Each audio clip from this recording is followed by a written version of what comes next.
Hello and welcome. This is our very first episode of Midrising Real Talk. Um, it's both exciting and a little bit daunting. I'll be honest. But look, that's midlife in a nutshell, is it? Or as we like to say, midrising. But more to that later. I'm Jill. I'm here with Barbara. She is joining us from Phuket. We're two women in our 50s. Um, we haven't blown our lives up, but we're definitely shaking the game up. So we wanted to kick this off and find our tribe and share a little bit about what's going on with us, normalize the feelings, normalize the emotions, normalize the ambitions that we find ourselves, normalize the switching, everything that comes along with the amazing period that we find ourselves in at this part of life. So, yes, Barbara, we're in different time zones, which makes it fun. I'm probably on the wine, you're probably on the coffee, but Yes, welcome. thank you. I'm really excited. Okay, so look, a little bit about our podcast. It's not a how-to conversation. It's not going to be advice. It's not 5 steps to reinvent your life. I think there's plenty of podcasts out there that already cover lots of those things. We're just two Joe Blow chicks from different parts of the world. And so we thought we'd get together. And this episode, particularly, is really about how on earth did we get here? So, more on that soon. We've got a few questions, so I thought I would put Barbara in the hot spot today, and so we'll pass over to her shortly. But firstly, Barbara, did you want to introduce yourself a little bit? Yes, I would love to. Right, so where do I start? Barbara, as you said, a lovely lady in her 50s, 54 this year, about to be 55. Italian, as you can tell from my accent. Jill, there was a time where people would say, which part of Italy are you from? Now it's sort of amended to, oh, so where exactly are you from? So I think I consider that an upgrade. My English must have improved. I left Italy 29 years ago, lived in UK for 12 years, then I lived in Singapore for a long time, 15 years, moved to Phuket almost 3 years ago. Married, two children, two cats, one of which is in this room. So at some point she might make an appearance. I can see that she keeps looking up. As you said, Jill, I love the word mid-rising. I am so bored of midlife, mid this, mid that. Mid-rising absolutely says exactly how I've been feeling for a while. And I think the idea of doing our podcast is fantastic. As you said, I think the idea here is that we want to share our experiences. We are not here to say, do this, do that. But if we can even normalize a little bit for other people how it feels, what happens, what changes, how it changes, how you feel about it, I think it'd be fantastic. So lovely to be here with you. Yeah, look, I couldn't agree more. So I'm Jill. I haven't introduced myself. I'm a mum of two, just turned 50 a couple of months ago. I've got kids, a boy and a girl, 9 and 10.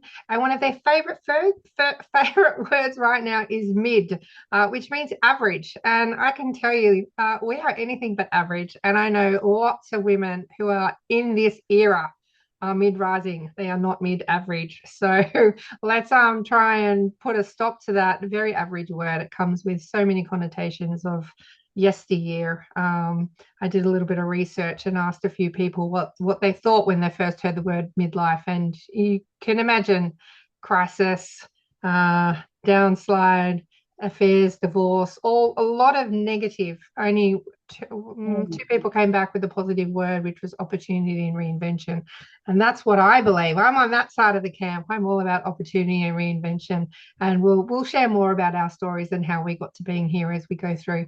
But let's get into it, I think, Barbara. Shall we start with the first question?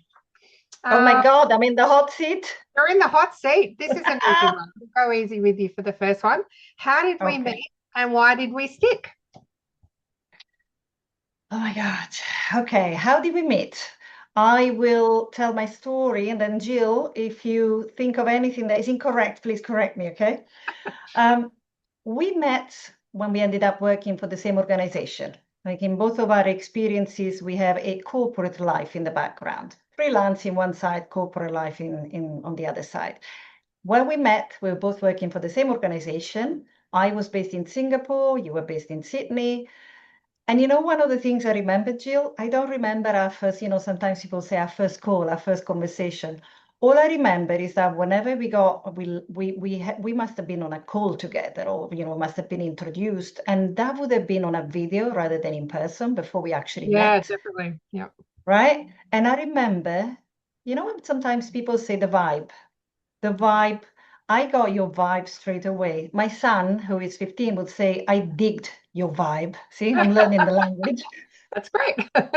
And and it was because the vibe was of a real person, real human in front of me, a real person who wasn't really scared of saying what she thought. And that is something that I've been searching for all my life, right? Independent from the situation, which organization I worked with, where I was I with a friend, was I in work, was I outside? It didn't matter. With you, that vibe was immediate. And I just remember clicking straight away. And then we started working together, and then we went separate ways. I left, I went for another organization, then you left, went, to another place, another organization. And now you're doing your own business. I'm setting up my business. So Yeah. that vibe has never really changed. I agree. And It's got stronger, hasn't right, it? Yeah. it got stronger. And it's almost like feeling like it doesn't matter, not almost, it doesn't matter where we are, what we're going to be doing, which identity. I know we will talk in one of our sections about the identity and what it was and how it gets reinvented and how scared you are when you feel like you lost it. But I have this feeling that our connection is really never going to change. It doesn't matter what we do, where we are, who we are with, because we just get each other. And to me, when you said, why did we stick? I think there was a lot of similarity in the way that we approach the world, a lot of curiosity. We love exploring. We like pushing the boundaries, which not everyone likes. And I think that was another really instant connection. Um, we like to explore, we are curious, we like to understand things, but at the same time, we like to have fun. And I think the biggest one, you tell me if you disagree, I've always felt like people wanted to put me in a box, and I've always been very allergic to being put into a box. Boxes are uncomfortable. And there was never a box that would be suitable for me. Yeah. They And I never. have the feeling that you are the same. Yeah. That's it. It's like don't put baby in the corner. Don't put us in. Yes, Kids tell you. I look. I exactly. can mirror that exactly. The vibe, 100%. And we have. I mean, Barbara was my boss to begin with. Temporarily. Yeah, we worked together for a few years. I got to travel to Singapore and meet you on many occasions. We've had lots of wonderful nights out, and we've had lots of fun conversations over the challenges that we'd be sort of facing and trying to navigate through. So yeah, look, we met what 2019, 2018, 2019 now. So 2018. 2018, yeah. So what's that? Nearly 8 years. And look at us now. So how did we get here? Who knows? All of life's twists and turns, and that's what mid-rising is all about, seizing the opportunity. Did Barbara and I think that we'd be doing a podcast even 6 months ago? No. No. But here we are, and we're loving it. We're here for it, aren't we? We like to take And rise to and Jill, it's a little bit like you said at the start, it's terrifying but exciting at the same time. And I think that in a way sums up us too. we are a little bit terrified. But in a good way. In a good way. We A very good we way. want the best. But suffer fools very well. Either. Anyway, let's move on to question 2, Barbara. Well done on that one. Okay, so what was the moment you realized something isn't working anymore? Oh my God, do I have to pick one moment or can I just do like a sum or an average of Barbara, whatever? I know you. I'm sure there's a few things that collided that maybe. Oh God, yes. A variety of things that collided. And if I think about it, I started realizing that something was not working anymore a long time ago. And that something might have been different things at different times, if you know what I mean. So I remember, and if I try and sum it up, I remember in my corporate life feeling at some point that things were not working anymore. Why? Because I always had this it was not a feeling, it was a reality. In a way, the corporate expects you to wear a mask. And I've always felt like I was forced to wear a mask. And it doesn't matter on the organization, yeah, by the way. It's literally the fact that you are part of a corporate, there's a set of rules and, expectations. And Yeah, the I unspoken. really, do you know what I mean? I tried to be me because I wanted to be me because guess what? I realized that I like me. But one of the things that started colliding for me and started making me think maybe things were not good, I was not prepared to accept things as they were anymore, was when one day I realized that, hold on, this mask that I'm being asked to wear. And, I don't know if you had that, Jill, the very good old Barbara or Jill, you're amazing. Never change. You're fantastic. I love this. I love your directness. I love how you approach things. But please, never change. But can you tone it down? Do you have to be so direct? Yeah. Why do you always need to try and fix something? Sometimes things can be fixed. And so I think for me, one of the first elements was, you know what? I think I might have outgrown this mask that I've been wearing in different shapes and forms across the years for 30 years, across different organizations. It was nobody's fault. It's just the expectation. So that was one. At the same time, the mid-rising part of my life and the beautiful gifts that, when you reach a certain age gives you, you start feeling it, whether it's your body, lovely hormones.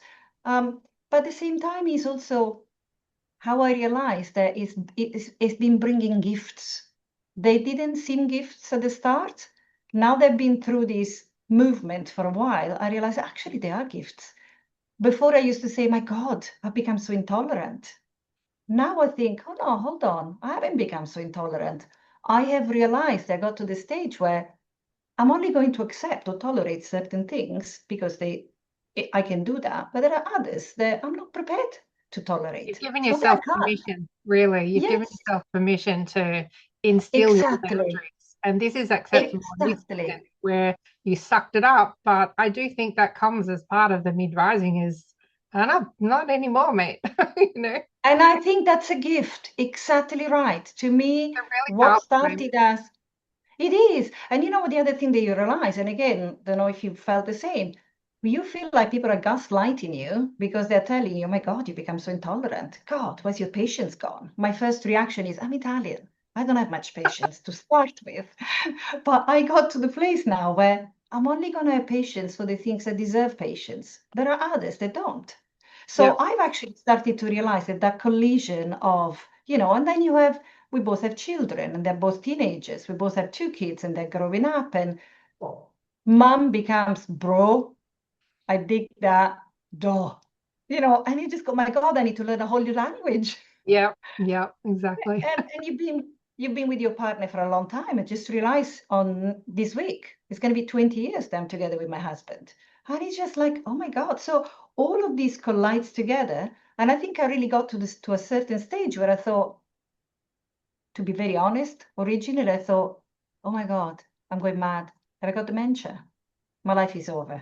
This is terrible. How am I going to do this? And then you have to go through that process, which we'll be covering in, some of our sessions, where you go through almost like the grief cycle Yeah. of Absolutely. accepting that you are more than what you think you were because you had identified yourself as maybe your job or your role or your status or whatever it was. So I think for me, the moment has been happening across the years, but probably hit me in its full force last year.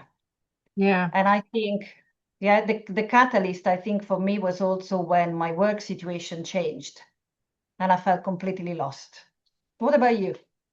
It, it's really interesting that you say you felt completely lost because, as you know, I was retrenched last June and I felt completely free. We talk at this corporate cloak. I can really align with that because I didn't even realize I was wearing one. I didn't realize how much of a shadow of myself I'd actually become until I wasn't wearing it anymore. And all I can tell you is I felt 1,000 times lighter. I felt clear. I felt just fully like I turned my back and I haven't looked back. Do you know what I mean? I got up and I walked and I'm still walking forward. But I really didn't realize how much of that persona I was carrying until it wasn't there. I didn't need to be that person anymore. And I talked recently about how I feel like our personalities all sort of little wedges of time and people that take from us. You know, we get married, Mm. our husband takes a wedge. We have kids, they take a wedge. Our job takes a wedge. So where we were whole, we're now like a half a person. But as we start Yeah. to regain those wedges back, it could be 20 years' time that's elapsed. And it's like, okay, well, what even are these wedges? Who is the whole me anymore? And that's a big shift. It's like when you go into a job or when you go into parenting and you're starting to come out the other side and you've got more time, it could be 10, 20 years later and you're just not that person you were when you started. So I think a lot of women sort of stop to think and it's like, now what, who am I now? What do I do? What Yes. should I do? What are my options? And I think that's where innovation is sparking because women now have time. You know, they're not out to pasture. There's more and more CEOs rising in their 40s and 50s, women CEOs. And it's just such an exciting time. It really is. I'm stoked to be in this phase. I'm loving every minute of it. I'm trying so many things I never thought I would, like this. uh, it's great. It's fabulous. And you know why I feel I'm trying so many things, and it sort of goes back to one of your earlier points is I don't really care if I fail. Yes. The You're only giving failure is not yourself trying in permission. my mind. Yeah.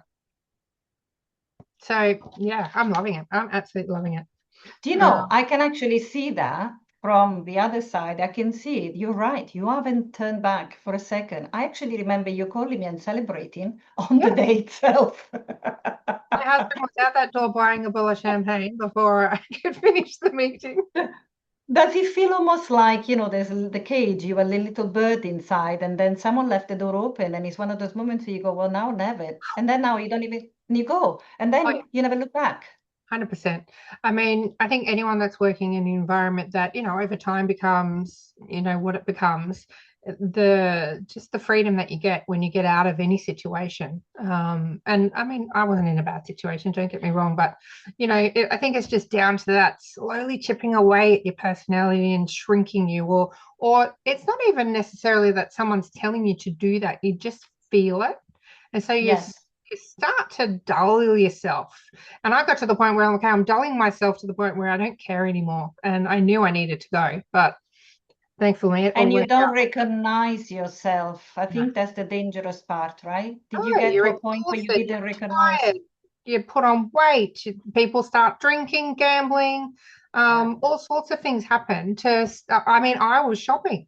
And funnily enough, my husband actually mentioned, you know what, since you got retrenched, the Amazon packages have stopped. And I'm they have, because I was trying to fill my life with the joy of shopping. And that's Yes. another addiction, right? Buying all this crap we don't need in Yeah. the house, but they're fun gadgets or whatever. I'm like, oh, I'll get that. I'll get that. Let's try this. Yes, we do need a new whatever. And we both clocked it actually that, you know what? Since you stopped work, the packages have stopped. And it wasn't because I wasn't earning an income. It was because I had no void to fill. I didn't need to. I had more time for my family. I could sit down and have dinner with them. Working in a global company, as we all know, is very difficult. You can miss out on lots of Mm. those times. So I could be more present, and that made me happier. And so, yeah, it helped the bank balance. You just made me realize that all the packages had stopped coming to my house too. I never connected the two things. There you go. And and there was a time where I was actually drinking a lot of wine, and I think again I was trying to probably forget, fill a void with the shopping and drinking to forget. And now I don't feel like I have to do either one. There you go. So, See? oh my God, I'm gonna tell my husband that, have you noticed this, the packages have stopped? See, saving us Yeah. money. Yeah. And it was really funny because I'm very in tune with Stuart, husband. But I thought of it that morning. He said it that afternoon. I'm like, I was just boom, I had the same thought that morning. But yeah, it's amazing. It's amazing. So it shows itself, your unhappiness, and when you're Yeah. unfulfilled, and you're not in the right place doing the right thing, it shows up in all sorts of places. Everywhere. You're right. Hey, Barbara, we've probably got time for one more. Let's see. Okay.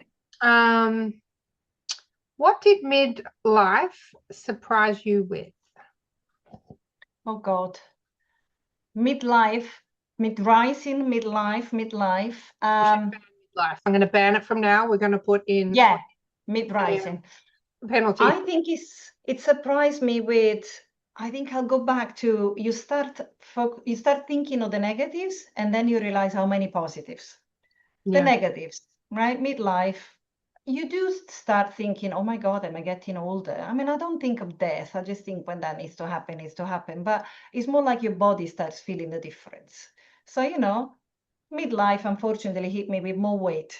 Well, that's been something I've been battling for a while, and that's what happens. And then actually, back to your point before, when I was working, I was getting bigger and bigger because I was unfulfilled, unhappy. I didn't have time to exercise. One thing they've realized now is that I am prioritizing myself, and prioritizing myself means exercise. You're doing the same, right? 100%. And and my body is in such a better place than it was before. And And my mind, absolutely. That's it's the so second unique. thing that hit me. That's the second negative. Honestly, it is true when people say, and it's not just women. It's not just women that go through the menopause. It happens to men. It happens to everyone. Mm. Your brain goes through changes. You have brain fog at some point, or you don't think in the same way that you were thinking before. Maybe you forget some things, around the same pot, the things I mentioned before, a little bit less, or a lot less tolerant, the patience, a little bit more, a little less patience, maybe more fatigue. But the third one that hit me again on the negative, then I'll move to the many positives I realized subsequently, is decisiveness. One of the things I always felt is like I make decisions very quickly. And I realized when I went through this patch that we discussed before, oh my God, my level of decisiveness had gone down. And I realized it was because anxiety hits you, fear, all I was this going to say, fear, would right? you feel that's a lack of confidence that's Yes, sort of led you there? Because you've always, to me, yes, my mind always been, very able and capable of making decisions, quick decisions, good decisions. yes. And even like, oh, I'm going to do this. Oh my God, how do I do this? I've done it for 30 years. You just have that moment of fear. What if it goes wrong when before you wouldn't think it? But the beautiful positives is that, again, you have to go through the stage, that grief, and then you start realizing the other side. Actually, I've become much more decisive than before. As I said before, I am tolerant for the things I want to tolerate. Yeah. I'm dedicating time to the things I want to dedicate time to. Um, and you said before, I love it when you said you give yourself permission. I realized that I'm finally ready to meet me and to be me without apologizing to anyone. Oh, sorry. Women always do that. I'm sorry. I've realized that I don't say that Yeah, we anymore. I should don't say ban I'm sorry. sorry. Mm. Yeah. I've stopped using it in pretty much all my communications because it's so easy, even sort of on Slack. Oh, I'm sorry. Yeah. Da, da, da. It's like, no, we don't need to be sorry for everything. We all Yeah. it's overused. It's not required, and it dulls our authority and our authenticity as well because most of the time we don't mean it. Exactly. Yeah, I think that's it's for me when I was obviously we've been getting this first issue ready and episode ready, and I started to ask myself, when did midlife Mm. happen? Like when did I start feeling I was there? And I'm like, I don't know if I did. I feel like I remember thinking, okay, I've turned 40. Am I in midlife yet? Are we there? Or is it 45? Or is it 50? Am I there yet? So I feel like you just sort of slide in Yes. until Oh my you God. come straight back rising out the other side of it. And that's where I'm at. I've slid into it. I'm like, no, don't like it down here. Let's get up. Trying to put my hands where the camera is. Yeah. And Yeah. We that's got down the rising with slide. us. Yeah, it is. I feel like you do come sliding in full force, and there probably is a rock bottom to some degree of um, what do I do now? And everyone has Yeah. lots of different triggers as to how they get there. It could be a job change, could be a relationship, it could be an addiction, it could be a Yeah. loss, a Yeah. breakup. Like there's just so many things that happen, throughout the entire life cycle. But also I think in our middle years, we react differently. And I think we just need to remind ourselves that we do have the knowledge and the tools that we've picked up along the way. We just got to remember to pull them out and, make sure we're talking to people. We've bounced so many ideas off each other, and it's been such a comfort for me, I can tell you, right? Just having one person that you can bounce your ridiculous ideas off. Hey, Barbara, let's start a podcast. Okay. Okay. I But if still we've never remember thrown it that. out there, And then we tried a few different tools, and they've all been like really, really interesting to use. oh You know my what you goodness. just said reminded me. I've been working with a coach for a few years, Christina, the backpack. We'll talk about that in one of our sessions. The fact that you learn to create to put the right things in your backpack, and then you take those tools out, and they help you through whatever change or situation, and it just makes it so much easier. Oh I yeah, think I'll share that also in one then, minute. if we think of a backpack analogy, and I know we're almost out of time, but I think you need to be careful what you put in there because you can only Oh carry so God, much. And so very if you're true. carrying the right tools that are going to help you and bring you forward, that means you don't have room for extra baggage that doesn't serve you well. Serve you. Yeah, yeah. So I actually really love that. I But like that. yeah, I do really. We did have another couple of questions. We'll pick those up next time. We're just about out of time. So look, I think this has been fun. This is our this is our third technology we've tried. So let's see how we go. I think we've managed to pull it off, and I'm really looking I forward love to it. episode two. Thank you, Thank Barbara. you so much. Thank you, Jill. Been fabulous. We will catch up soon. All right. Bye.